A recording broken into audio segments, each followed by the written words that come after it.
Hey guys, welcome back to the Marketers Next Door for episode 3. Today's headline is Bigger Isn't Always Better. Today we're going to talk about a couple reasons why in digital marketing, bigger isn't necessarily always better. Again, we're talking about marketing related topics from small to medium-sized businesses that drive real results. So if you haven't checked out our previous episodes, make sure you go back, check those out, learn a little bit more about me and Jen, kind of the problems that we encounter and some of the topics we've talked about. But today, again, is bigger isn't always better. Yeah, that's an interesting headline, right? It got my head to turn to. Yep. So I'm going to kick it off to Jen. We're going to talk about a couple of topics, but she's going to start off with something for Google Ads. Yeah, so thanks, John. At BMG, I handle all of our Google Ad account management and strategy. And so one thing that I noticed in, learning Google Ads, which is also interesting, like no one goes to school and is like, I'm going to become a professional Google Ad manager or specialist or PPC specialist or anything like that, right? You don't get training on that in college. There's not courses to take. So in the marketing world, that's something you have to learn on the job most often. Google provides training and certifications, and there's resources like Udemy, right, to go and, choose courses, and they all pretty much teach you the same thing. One of the big things that they harp on is the keyword structure, as well as ad groups. Now, in the different trainings that I've done with Google Ads and some of our colleagues and people on our team have done, you learn to have your overall campaign and then break it down into a few different ad groups. And then from there, each ad group should have 15 to 20 keywords. We've definitely seen accounts that have had even more than 15 to 20 keywords, and they absolutely don't work. Now, narrowing it down to 15 to 20 keywords is still really difficult. And what does Google tell you to do when it's not working? To spend more money. Right. Yes, so it's a gimmick. So all of the number of keywords, the type of keywords, what's on your landing page, what your ad says, is all part of what makes up your quality score. And to have a good quality score, they all need to match really well. Your headlines, your ads, and your keywords, right? Well, if you have 15 to 20 keywords, there are definitely some different ones in there. You might have something like digital marketing, email marketing, and what's like another one? SEO. Google Ad marketing. Yeah. SEO marketing. Like you could have all these different things in your digital marketing ad group, but you're not going to get a good quality score because your landing page can't talk about all of them. There's no focus, right? And so in the learnings that we've done working with different partners, we've found 3 to 5 keywords is like your absolute max that you should have in an ad group. And even if you have to have 20 ad groups under a campaign, it's worth it because you can really optimize your quality score with your landing page and your ads because you're focusing on a very specific keyword. So you should have a separate email marketing ad group, SEO ad group, digital marketing ad group, PPC ad group. Whatever industry you're in, it should really be so granular, and your ad groups should be so small. Your keyword count should be very, very low, and that is what's going to get you an optimized account and a really good performance. So as I've been working on some of our accounts, I've thinking about this, wait, this isn't what you learn. You don't learn this in the courses on Udemy. You don't learn this in Google. You learn about optimization and how to get a good quality score, but a lot of people way overshoot the amount of keywords that go in. So definitely smaller ad groups, smaller keyword groups is better when it comes to Google Ads. That's just something we've noticed, and I wanted to share with everyone. Yeah, that's really good, valuable insights right there. What about the budget? When it comes to budgeting, when you have a budget for 10 to 15 keywords, and the suggestion from Google is just to spend more for it to learn better. Talk about the benefits of actually using more ad groups with smaller keyword counts, and having some budgets per ad group. Yeah, it really allows you to focus your spend and look at what's working and what's performing and say, I'm going to allocate money here in this particular campaign versus this one. If you have all your ad groups under one big campaign, it's just going to throw money at anything and just continue to spend and spend and spend because there's no segmentation on how your account is structured. So segmenting your account really allows you to focus your budget specifically on what is performing. It allows you to see what's not performing and adjust and optimize from there. So that's something we've definitely noticed along with the different bid strategies. It allows you to take campaigns and ad groups and adjust the bid strategies based upon performance of those keywords. And when you have 3 to 5 keywords to look at, right, you can really tell what you need to adjust. If you have 20 keywords and half of them say rarely shown, low quality score, well, there's your problem right there. You have too many keywords. Right. Yeah. So the segmentation, not only for quality score, but for budgeting purposes is absolutely the right way to do it. We've done it with all of our accounts and we've seen dramatic improvement on the optimization. Right. And actually same goes for social ads too. So, you can have your lifetime campaign budget, you can have your daily campaign budget. But then once you do that, you're really limiting the performance of the ad sets inside of your campaign, right? So on Facebook ads, let's say you want to have 5 different creatives, right? All talking about a similar product or service. So you create 5 different ad sets, but then you have a lifetime budget on that. It can allocate better for whichever campaign is doing better, but it's actually better to put your budget on the ad set level, which allows you to kind of see at which ad set is performing better than the others. And so like Jen said, you can say, well, I'm going to take away some budget from here and reallocate it into the ad set that's working the best. So there are some similarities with Google ads and Facebook ads and how they work, but what the core of what we're saying is smaller ad groups, smaller keywords, a more focused ad set or campaign is always going to outperform a very broad one, kind of like what we've been taught, right? Yeah, absolutely. And it kind of sucks that you were taught one way and we had to learn by doing to really find out that bigger isn't always better. You want to stick to small, focused groups. Right. That also comes into play. Go ahead. I was going to say it goes back to that pain point of never really trusting a marketing partner potentially. Yeah. Like our owner, Matt, always had struggles with that because, maybe the ad agency didn't really get it and maybe they were taking a cut on your ad spend, maybe for management fees. And so they didn't really have the, there was no need for them to tell you, hey, we need to restructure ad campaigns and whatnot. So, and so there's lost time there. Yeah, there's lost time, there's lost money there. So, yeah, we've definitely learned from all those, trials and errors. And this is definitely the best way to manage your Google ads and paid social. It also comes into play what we found with SEO. SEO is a huge topic in the digital marketing space. Here at BMG, we do a lot of content production, written content and video content. And our written content has really helped increase our traffic for our clients over a few years. We definitely see year over year a huge increase. And I think that's because we don't focus on the big, broad keywords. We focus on the low-hanging fruit, the long-tail keywords. While maybe they're bigger keywords, their search volume for them is so much smaller. And that allows you to focus, again, really hyper-focus on a pain point. Long-tail keywords are typically questions and pain points that consumers have. And if you focus on that, that's going to allow you to write a great piece of content and in a lot shorter amount of time, get that on page 1 and potentially the first ranking. And if, we've seen some success with even getting the snippet as well on the first page. Right. Yeah. Feature snippets. Yeah. Yeah, totally. Yeah. That's been a game changer for some of our clients. Past agencies have been like, well, what's your industry topic? It's, let's just say it's live events. Okay, well, let's write about live events. And that's true to some point, and you should probably still have a couple pages trying to rank for that.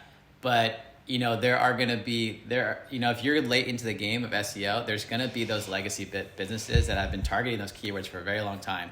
And it's very hard to outrank them, right? They have established domains, they probably have referrals, they probably do some backlinking. Like there's a ton of stuff that's playing into why those pages are ranking. So it's going to be hard to rank for that keyword. And actually, Jen, I don't know if you remember this, but we tried to test out what would happen if we tried to rank for the broad keyword, just window film, right? So one of our clients, Solar, is in the window tinting business. And if you use Google search window film, it's typically like the manufacturers, right? Manufacturers. I think Amazon comes Yeah. up. There's a couple other big box stores that come up because they sell window film direct to consumers. So I said, let's try it. Let's see if we can't rank number one. So we tried a couple tactics on our homepage. I restructured it. We used different HTML markup to really get window film as the targeted keyword. And we actually did see a page one ranking. But then keep this in mind. If you're talking about a really broad topic and Google and the traffic from Google realizes that it's not really relevant to them, Google's going to put you back where you belong, right? So we did rank page one. Yeah, it was very short-lived. And we were like, yeah, we're there. We got it. But then Google's like, well, no, you're not really a window film. You're not a window film manufacturer. You're not selling direct to consumer. You're a service-based business. So Google put us back in our place. So you can try, but it really has to be relevant to your business, right? So if you want to rank for running shoes, make sure, running shoes is something you actually sell. And then you can try to rank for that. But like Jen was saying, there's a lot of opportunity with low-hanging fruit. There's a lot of opportunity for top-of-funnel content marketing where people are searching pain points, they're searching solutions, they're asking questions. And if you write your content around that, your search volume might be low, but you can rank number one and get that click, right? Because you are number one. Yeah. I think that's key is we've talked about this a lot, and it's definitely changed over time with how digital marketing has changed and how the world has changed with the internet. People search the way they talk. When you have a problem, you ask a question on how to solve that problem, right? You don't just type window film because you want to know what it is or what options are available. So, definitely go for the low-hanging fruit. We've seen so much success with it, so I definitely recommend that. Now you have your phone and Alexa and devices. You can say, hey, Alexa, what do I do for this? And Alexa's going to that's a voice search, right? You wouldn't say, hey, Alexa, window film, right? Yeah, exactly. You would say, what window film options are there? Yeah, exactly. So you definitely, you definitely have to cater your keyword searches with how people are actually searching. And you can find that out by using Google Search Console, Google My Business. If you have a nice CRM that tracks, your queries that are driving traffic, you can ask your customers questions through surveys or just direct phone calls. But it's really having a conversation, just like Jen and I are doing. Having a conversation. Take that conversation. What's the question being asked, and make that a topic, right? And we've seen a lot of success with that. Totally. Another kind of topic within the digital marketing space of why bigger isn't always better. I was thinking about in working with our content manager recently was email marketing. Segmentation is preached left and right. You need to segment your audiences take your broad audience and segment them down into smaller little audiences where instead of 1,000, 2,000, 10,000 people that you're sending an email to, send it to 100, send it to 200, and make the messaging really targeted and tailored towards that audience. And that's going to get your emails to perform so much better. Having that broad audience, blasting something out there. How many times have you gotten an email and you're like, what the heck is this? You're like, I get them all the time. I'm like, I don't know who this is. I didn't sign up for this. They're not looking at their email list. They're just scraping emails, they're buying lists, and they're blasting things out to people that it's totally irrelevant to me or to you. So really segmenting your audiences, allows you to have really targeted messaging. If you have a really good management system, content management system, you can utilize personalization within that and target their industry, use their name, use their company. It's just, we've seen so much more success in segmenting your audience than not. Big audiences are not good. Small audiences are better. It takes time to do that in a company, to really look at your list and segment them down. One really good way to do that is by personas. Personas are really looking at who your customers are and figuring out the demographics, tailoring, each persona, each customer you have, segmenting them down. And there's your list right there. You can have 5 personas, you can have 10 personas. It's better than one generic list, and you're saying that everyone's the same. Not everybody's the same. It absolutely not. It doesn't work that way. So Segmentation is definitely key when it comes to email marketing.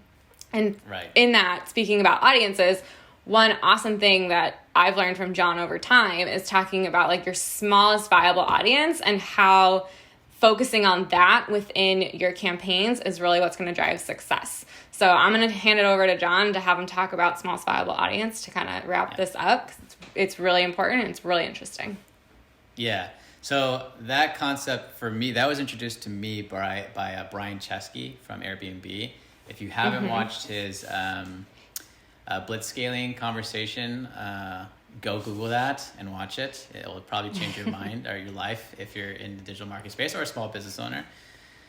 Especially since now Airbnb is what Airbnb is. So, he was an industrial designer. I think he went to RISD in Boston, which is a great school. He always talked about you can't design for the masses, right? If you can get 1, 2, 10 people to love your product or service, you can definitely get 100 people to love your product or service, right? And then there's going to be this organic growth behind that. If you get 100 people to love your product or service, they're going to naturally introduce us to their best friends, their family. They're going to introduce your product or service because they fell in love with it, right? Which is going to exponentially grow your audience list, right? And that's that organic growth that everyone's looking for. It's really hard to get because everyone's like, well, how do I growth hack this? How do I run paid ads for prospecting? How do I get this in front of 1 million people, right? And 1 million people may not love your first version of the product. No. They may not love your first, how you do something. But if you can segment it down and say, I know based off this personas, like Jen said, I know I want to target this persona, right? This persona, I built this solution based off of this persona because I used to be that persona, right? If you can target against them and they fall in love with your product or service, they're gonna be your biggest advocates. They're gonna be your lifetime your loyal customers. They're gonna promote you whether you ask them or not. And then it's gonna be easier to find people just like them. You can run ads against that same target. You can ask them to refer to their friends and family. It's just a lot easier to aim for a smaller target, get that target, learn from that target, and then grow from there. So, we've taken that methodology and applied it to everything we've done, just like we did Google Ads, SEO, email marketing. It's you really have to understand that concept and not be afraid to start with a small group first, because if you start with that small group first, you will get a larger audience. If you try to talk to 1 million people, probably 99% of them are going to say, that's not for me. You're talking to the wrong person. I'm sorry, right? And that kind of goes back to the email segmentation Jen was saying. How many times when you get an email like that, do you say, that wasn't relevant, I'm going to unsubscribe right now, right? That negative experience, that negative experience that could be the difference between working with a really potentially high value customer to them just going, wrong time, wrong place, wrong service, wrong product, I'm out, right? Yeah. That's really dangerous, right? And so it's really important, like Jen said, to really hyper-focus on your audience. Make sure you're talking about something that's relevant to them. Imagine this. Imagine Nike, you're a woman, and you bought women's running shoes for a marathon, right? These shoes were rated to be able to take, 26 miles of pounding, right? Constantly. And then all of a sudden, you get an email for a men's beanie, a Nike beanie. You're going to be like, what? Like, what? I didn't even search that product, right?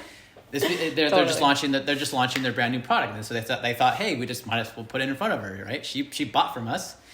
She's gonna go, oh wow. First of all, that's not even the right demographic, and I don't need a beanie. I bought shoes. Maybe I need socks. Maybe I need laces. Maybe I need new insoles. But like, that's a definitely don't Nike need a men's beanie. yeah. Nike would never do that. But I'm saying, imagine if that happened. Right. You would have a really bad experience with them. And you'd be like, hey, Nike, I don't know what you're doing, but that didn't work. So to wrap this all up, smallest viable audience. If you figure that out for your product or service or your business, everything that Jen talked about will be a lot easier because you'll remember let's focus on the smallest viable audience and we'll learn from them. Yeah. Once you learn from them, it's all about scale from there. Love it. And that's why bigger isn't always better. Yeah. Awesome. That was a fun topic. I think that's really important. I think for small business people, or even like, So medium-sized businesses applicable. to realign back to that methodology. If you get too big, you might forget how you started, and most businesses probably start this way, right? But it's easy to forget that kind of methodology, but it's something that we live by, and it's been working great for us. Yeah. All right. Thanks, John. Yeah, of course. See you guys around. Make sure you comment below. Let us know what you think about this. If you totally disagree with us, I'm very curious. I want to have a conversation with you. Yeah, let's hear it. Yeah, prove us wrong. Prove us wrong, please. But yeah, be sure to comment down below, and we'll be sure to engage with you guys. Thanks for tuning in. Cool. See you guys.